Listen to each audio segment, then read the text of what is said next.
In our experience, until we end our fear, we cannot live or find happiness.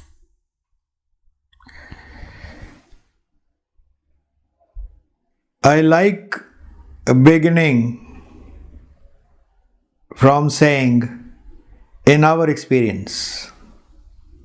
Why do I say this?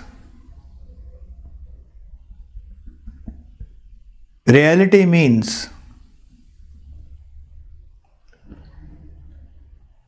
reality to us means something that we have experienced. We do not share imagination or theories. We do not share beliefs.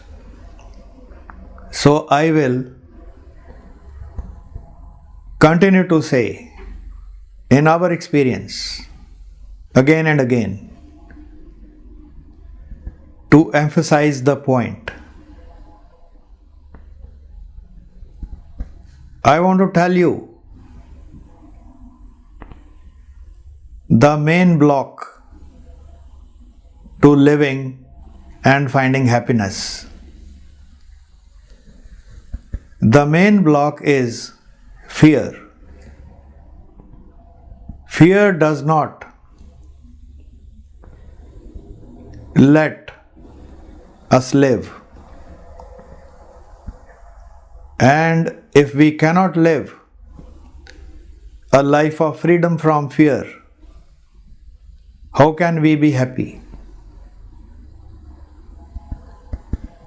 Most of our life, if we do not know and have faith in spiritual reality, goes into defending against what we fear. And fear is so deep. We have all felt it. We have all experienced even misfaith in the very thing we love. So fear entwines with even love.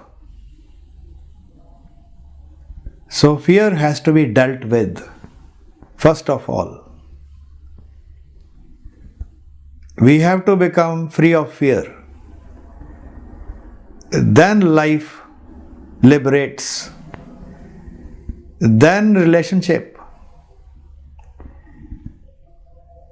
in the material world with life thrives. Then happiness arises. Faith and trust in what we love, in what we are doing, in what our happiness lies,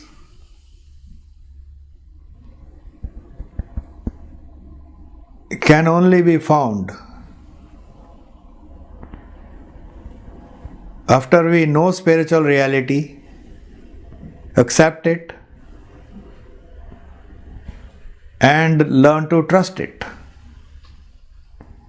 This is what mystical processes are all about.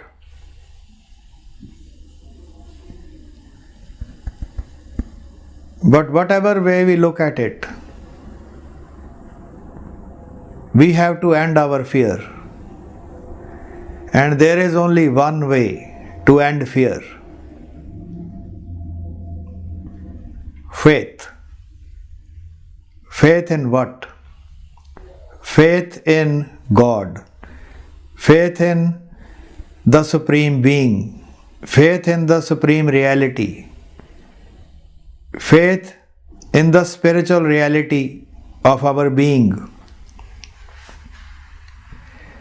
This should be accepted and never forgotten.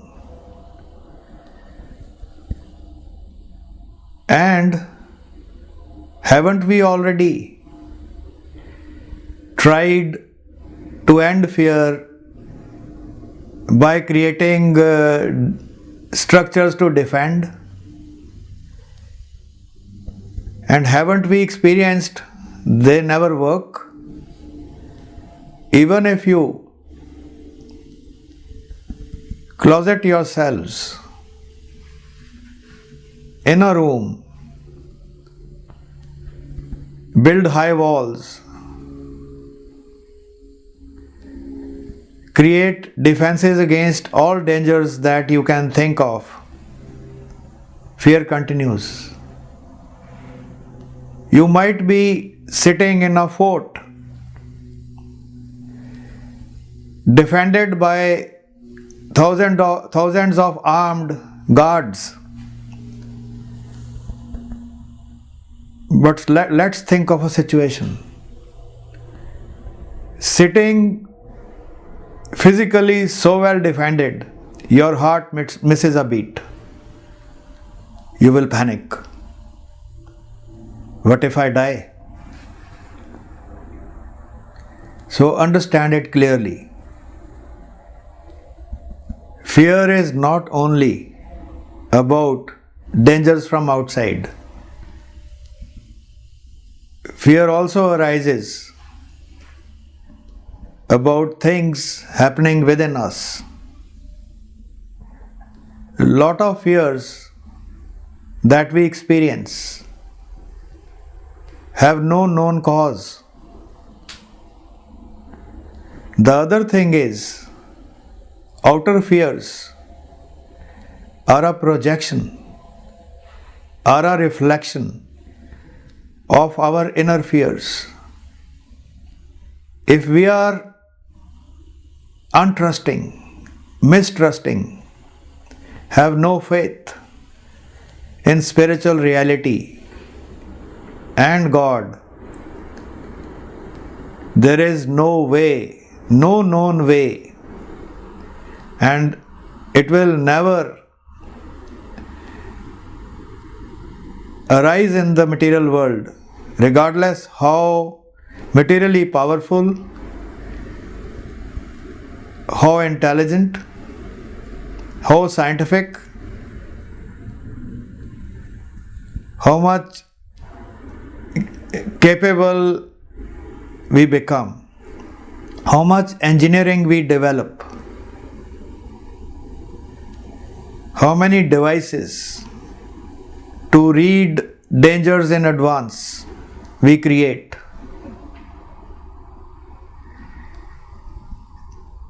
Because we should never forget one thing. When we grow knowledge about the material world, we also grow fears.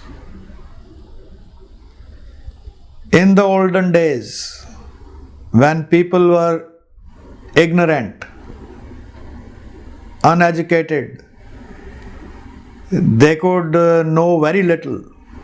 They could not see beyond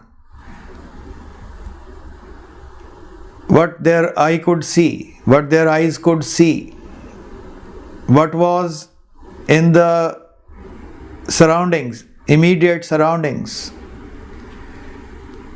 Fear was much lesser.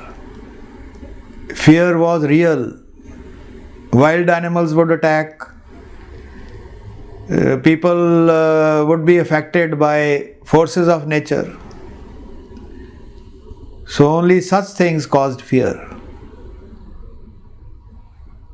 But now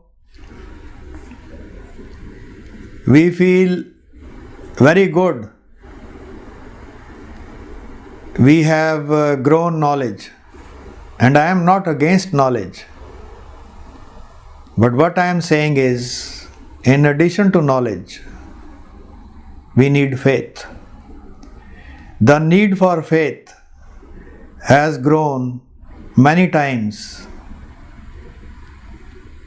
with growth of knowledge. The more we know, the more fearful we become. The more things come into existence that we fear, the larger our faith has to be. So, without faith, without knowing spiritual reality, without relating with God,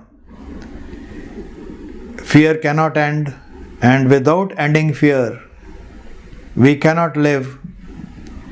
We will only defend, and without living, we can never find happiness.